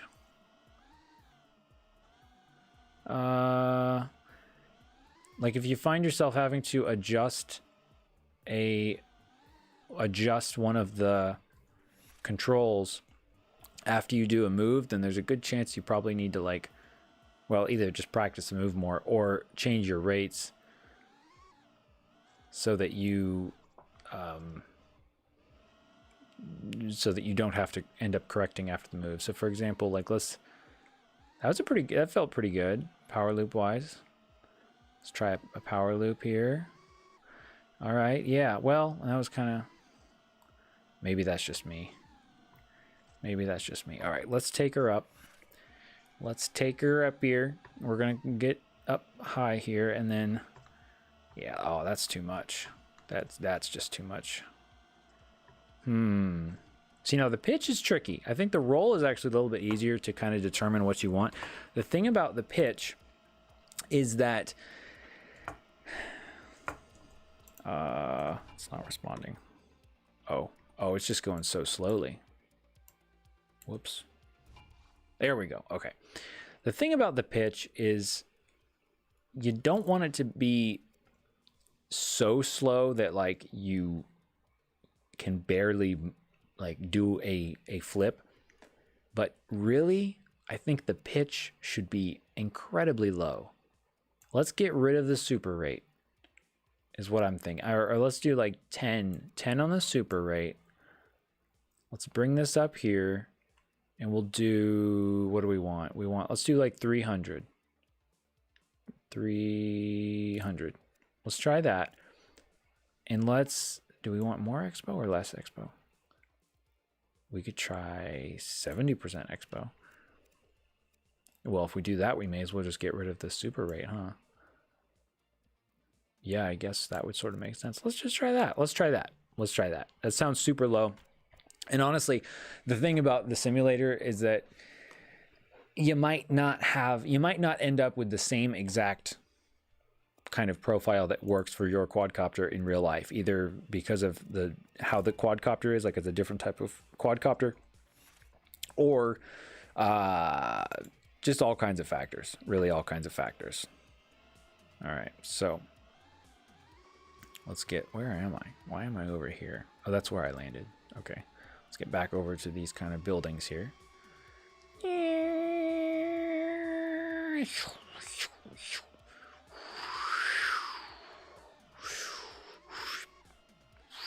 Oh, I'm feeling better now. I'm feeling better. I am feeling much better. Yes, much better. Still a little. Well, we'll see how it does on the precision flying. Sorry if that's choppy for you guys. Is it choppy? It's probably so choppy. It's probably so choppy. I'll figure something out. I will figure something out. But anyway, so it's feeling much better.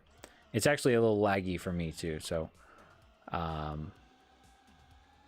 don't know. I guess it can't handle my amazing skills. That must be it.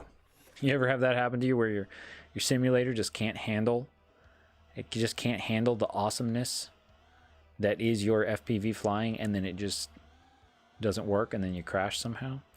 I know. Yeah, this feels good. This feels pretty good. Still a little weird on the pitch, but it's feeling pretty good. And the thing is, like with the pitch, how often? I mean, unless you just love doing front flips and stuff, how often do you really use only the maximum amount of the pitch direction, I guess is what I'm saying. Not very often, I don't think, depending on how you fly. But okay, so the roll is still feeling a little weird. Still feeling a little funny. Let's do a split S here. Yeah, oh, see how I overshot that? Now, partly, again, I could compensate that by just, like, I could just learn to move my fingers differently. However, since I kind of already know how I want my fingers to move, then it's kind of like I should just change my rates so that my fingers will do that. I mean, so that my rates, the quadcopter will basically just do what I want it to do. And what I'm looking at here is, and when I do a split S, see how I'm not actually, I overshot it basically. I overshot it on the roll. Let's see if I can change that. Let's see if I can correct that. Okay, if we do it a little more slowly, like if I sort of am a little bit more deliberate, like yeah, okay, yeah, all right. So I think there it's kind of a practicing thing. Okay, now we need to take care of the yaw. Yeah, we do. We gotta get the yaw going here. So the yaw, I want a little bit more yaw. The yaw is really, really low. I want a little bit more yaw. I could also turn down the oh, I definitely want to turn down the super rate. Yeah, I'm not much of a super rate kind of guy. I think that's kind of clear with this here. And then we can bring up the yaw. So you can see just changing the RC rate will directly, you know, affect the degrees per second. So we could say, let's do like 180 degrees per second. And the expo, no, wait, do we want much expo? I don't think we actually want much expo here. Let's do like 30% expo. Wait a minute, let me think about this. Because the thing is, since the yaw is on my throttle stick here, I don't want to have to move the yaw direction very much. Because a lot of times I find if I have to move it too much, I end up accidentally moving my throttle, basically, which is bad because then like you start going up and down, and that's especially bad if you're doing cinematic type of flying or like cinewhoop flying where you have like barely any up tilt, like you're basically flying flat. So let's just see what that did. Let's see if that made any difference. Definitely seems to have made a difference. Let's try this.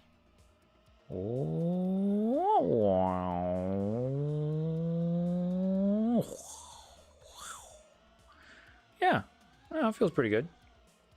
Also, another way you can kind of get an idea of how your yaw should be is if you do a coordinated roll and just kind of see how it feels. Like if you just take both sticks and bring them together or apart. And you can see there I kind of overshot it. And basically that's kind of just practice. Like once you get your rates, or however your rates are, you just sort of have to practice the timing, you know, to get it so that you come out of the roll at the right time. And right now it's not really working super great for me. Yeah.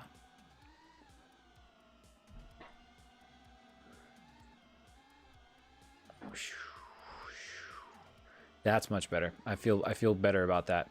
One thing that you don't want is you don't want to be doing like a split S type maneuver, or especially if it's like a blocky split S where like you do the roll and then you no, I take it back. Where you actually are putting yaw input onto the split S, and then you find your quadcopter going, whoa, and it like really yaws over to one side. You don't want that to happen. So if that's happening, it probably means either you have too much yaw rate, or your yaw super rate or expo is too high.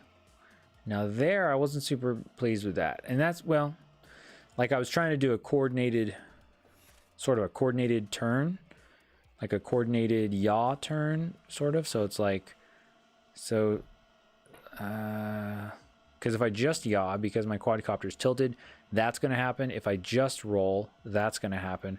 So what I'm trying to do is get like a panning shot. And to get a panning shot, when your quadcopter is tilted, you have to put in, if you see my 6 sticks in the center there, you have to put in both yaw and roll to try and get a coordinated shot. But that can be kind of tricky. Oh man, look at all this stuff over here. Look at this jungle gym of things. See, now it feels like I'm moving super slowly. Maybe I am, or maybe just the game, maybe my computer's going really slow. I'm not sure what's happening, actually.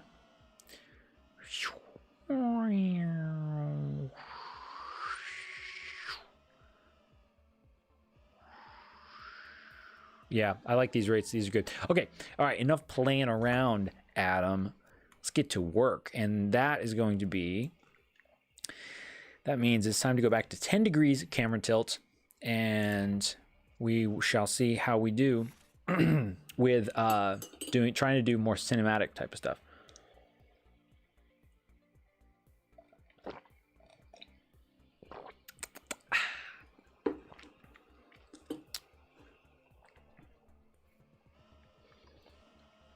Ooh. Okay, see it right away. when I would normally be using a lot more roll, it's like super apparent in this type of thing. So I have to move my stick barely at all. Just barely moving the stick. And we're just, it's all about, oh, and you actually, you know what?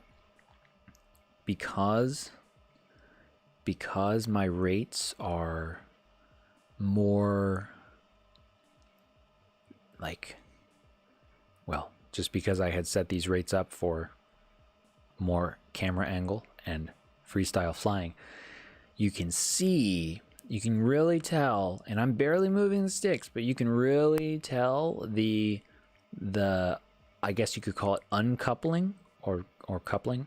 I think it'd be the uncoupling of, basically you can sort of see the individual stick input.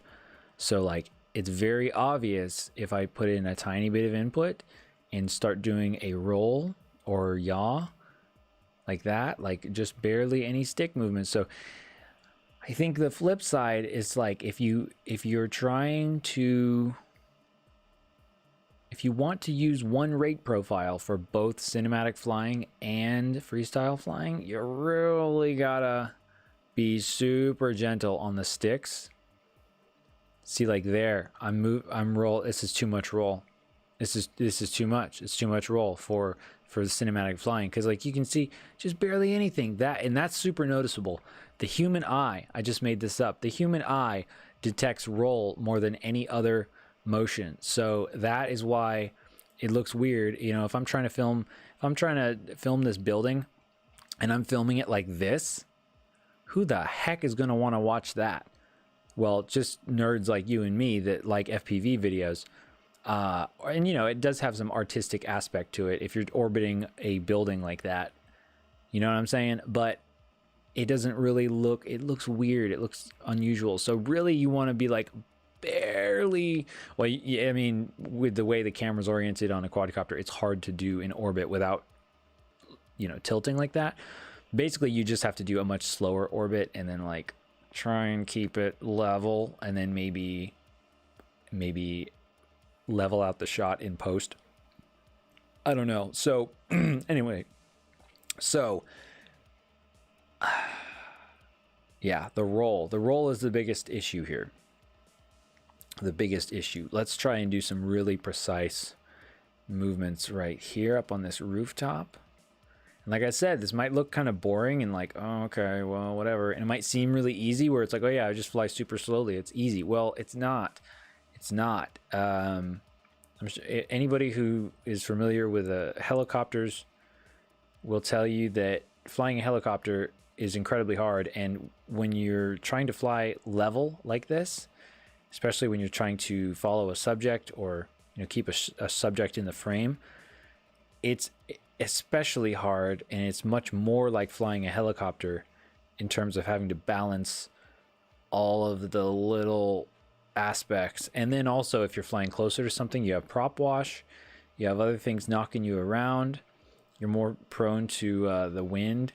So in any case, it's doable to fly like this, but it's like, I feel like if we had a little bit more expo in the roll, that's really what we'd want. The yaw is okay. The yaw's not too bad. I wish, yeah, it kind of depends. Let's say we want to do a little faster, kind of a faster shot flying through this cityscape, sort of. So we, yeah, it's definitely not the best for cinematic flying. So again, trying to keep things, trying not to yaw or trying not to roll so much. When I'm flying, I want to do more, like going around this turn, I want to do more of a coordinated, or not coordinated, I want to do more of a flat turn, kind of like that-ish. But it's tricky, because if I start skidding, especially if I start going too fast, if I start skidding, then, you know, that's a problem, because your quadcopter, you basically have to physically point the thrust of your quadcopter, you know, in the, let's say in the correct direction to you know, make your quadcopter fly in the way that you want it to. That didn't make much sense. I mean, you have to put inputs on your sticks to get your quadcopter to actually rotate, and so you point the motors in the direction that you need to control your quadcopter. And so there's only so much you can do. Like if you start drifting, or if you start skidding, if you do a skidding turn and you feel your momentum going like too much towards a building, there's only so much you can do. And that is part of why it is so difficult, and it's so much of a challenge and a discipline to fly cinewhoops and to fly cinematic shots and fly them slowly and all that sort of stuff, because it's really a discipline in itself. Probably takes more discipline, actually, just in terms of practice and all that sort of thing, than flying sort of fast or crazy or something like that.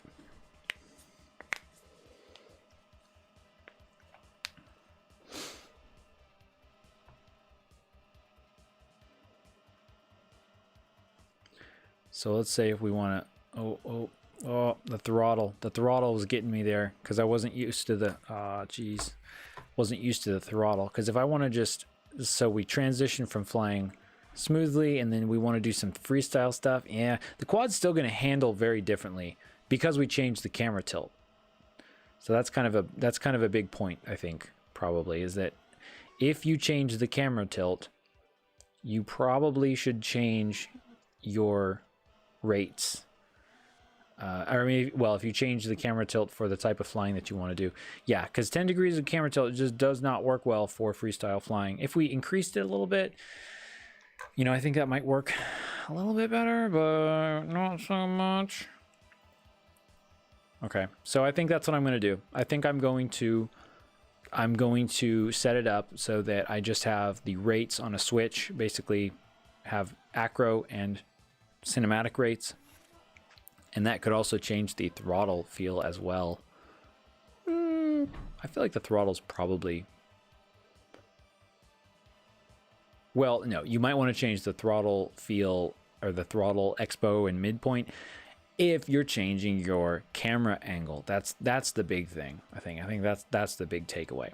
But yeah, because it's just two different things. It's two different things. Unless you're doing a special kind of cinematic flight that's especially, you know, energetic and artistic, I suppose, you're probably not going to be doing any kind of like flips or rolls. You might be doing dives, you know, because maybe you're filming something up here and you wanna, or I don't know, waterfalls or something, and you kind of go over the edge and you're like, whoa.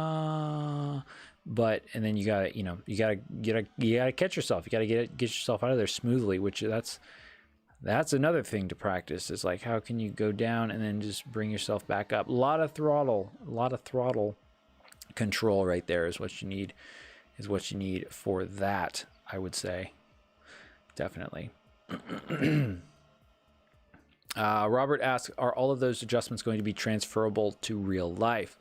Well, to some extent. I think mostly the concepts will be transferable, but I don't think the actual rates will be directly like transferable, and it's not going to fly exactly in real life like it does on the simulator. But generally, the idea of like having you know, maybe having a lot of expo versus little expo, that will carry over.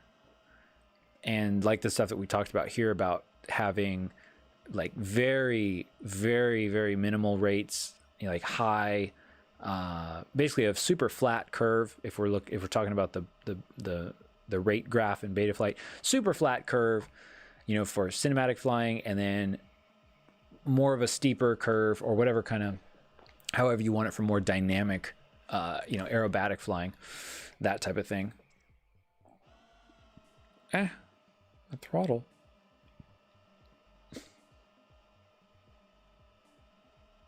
Yeah. Hey, wouldn't it be cool to have to be able to adjust your camera tilt through your quadcopter. Why hasn't that been a thing? I mean, why isn't that a thing? You know, to have like a little like a housing, like your camera sits in like a housing that's just a little bit bigger than the actual camera. And then you could, oh yeah, you could have like a little geared, notched, like little camera body. And then you just have a tiny little motor with like a little, I don't know, a little gear on it, or a little worm gear, or I guess you wouldn't want a worm gear, but some kind of little tiny gear on like a little tiny servo type of deal. And then you could just change your camera tilt from your transmitter. I mean, really, why hasn't that been like a thing? That should be a thing. That should definitely be a thing. Whoa. Whoa.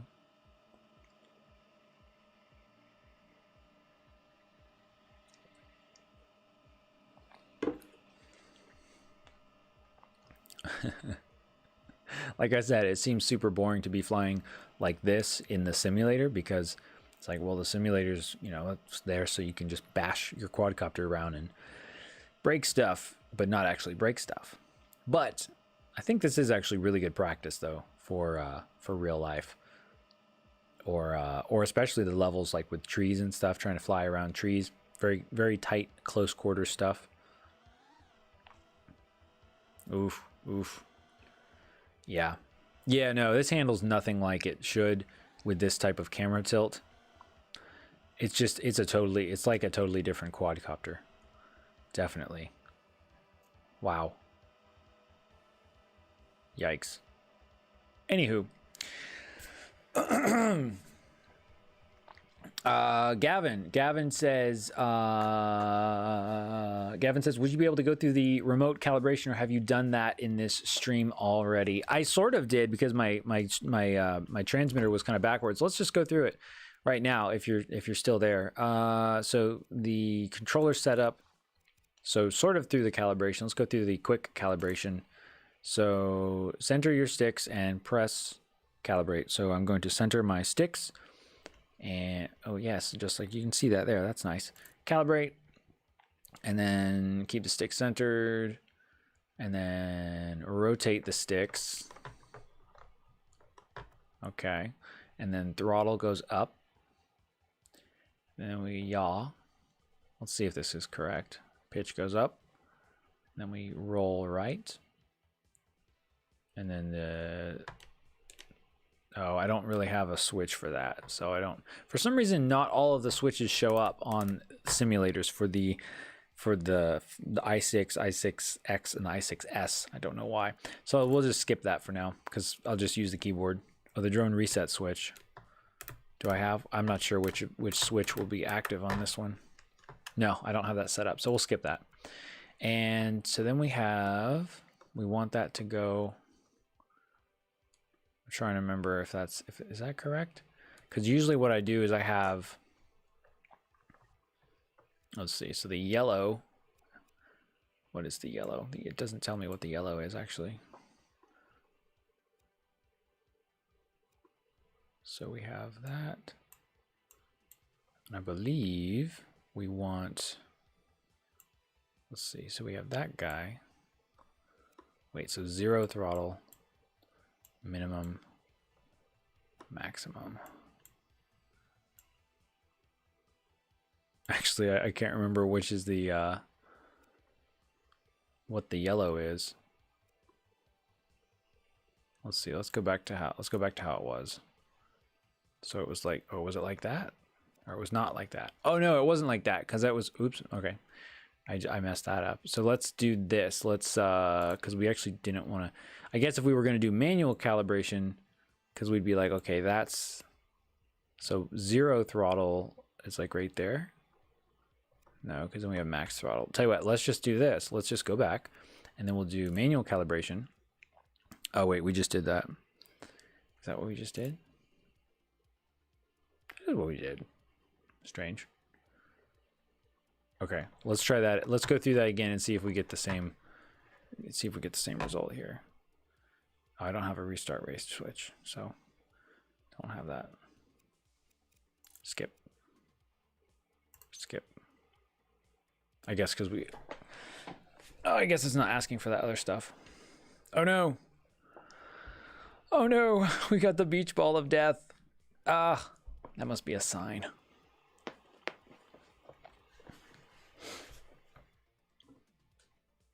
Clone, yeah, this might be the end of this, because if this crashes, we're just going to have to probably call it a day.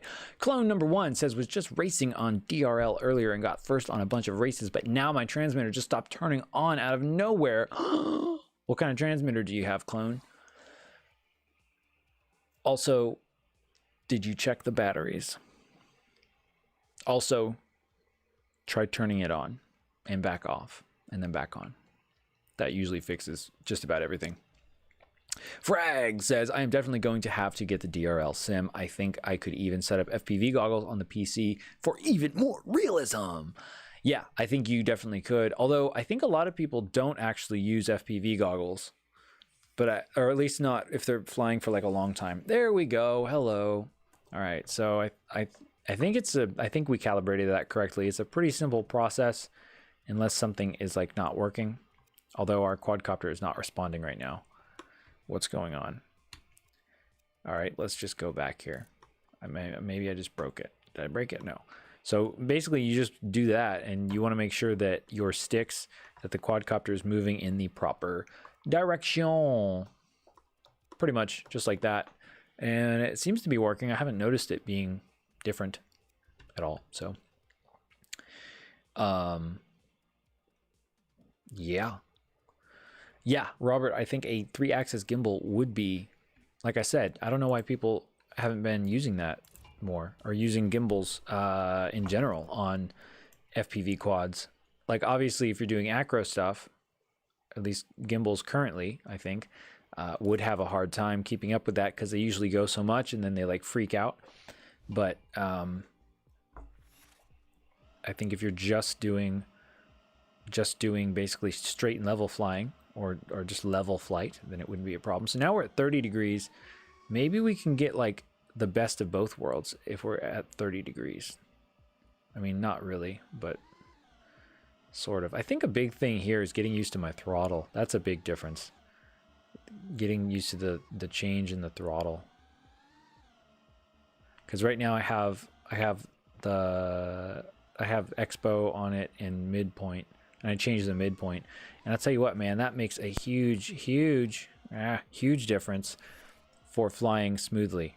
Just a ginormous difference. But it's something you really have to get used to, because a lot of times, especially like with my 5-inch quad, the thrust to weight ratio is insane, as is typical with 5-inch FPV quads, and you just have to you have to get used to moving the throttle a different amount for how much thrust you actually want. So typically on my 5-inch quad in real life, I only need to give it about 30% throttle to actually like hover and cruise and that sort of thing. But if I put in the Expo and stuff, then I have to give it more throttle. So that is definitely, it just takes practice to get used to that, for sure. For sure. Frag says just a pan and tilt would do to angle the camera, or just tilt. Yeah. It's like, why isn't that a thing? I don't know. Seems like that would make a lot of sense. Although, I mean, arguably, okay, or at least an easier way of adjusting the camera angle instead of having to use like a little wrench. I feel like that might make a lot of sort of sense to me. To me, it would make sense. Yes. All right. I think that's going to do it, guys. It's been about a couple hours, but I think that's going to do it, unless you guys have any other questions or anything like that. Oh, can I fly through here without, oh no, okay, we're just gonna keep on flying like that then. Okay. Thanks again to Marley Lepo for that super chat. That was my very first super chat, and you guys can always super chat whenever we're on here live. I do appreciate it ever so much. Oh, and I just launched the Ko-fi thing, so you can support me if you want to, if you feel like you're getting value out of this content, and just from my channel and all that stuff. You can go to ko-fi.com/RCwithAdam, and you can support me there. It says buy a pack of props, but it's not actually props. It's just like, it's a figure of speech. In any case, thanks everybody so much for hanging out with me and for learning along with me. Let me switch back to this camera. Oh no, I crashed. That's okay. All right. Go out there and fly something, everybody. Thanks for hanging out, and I will see you again very soon.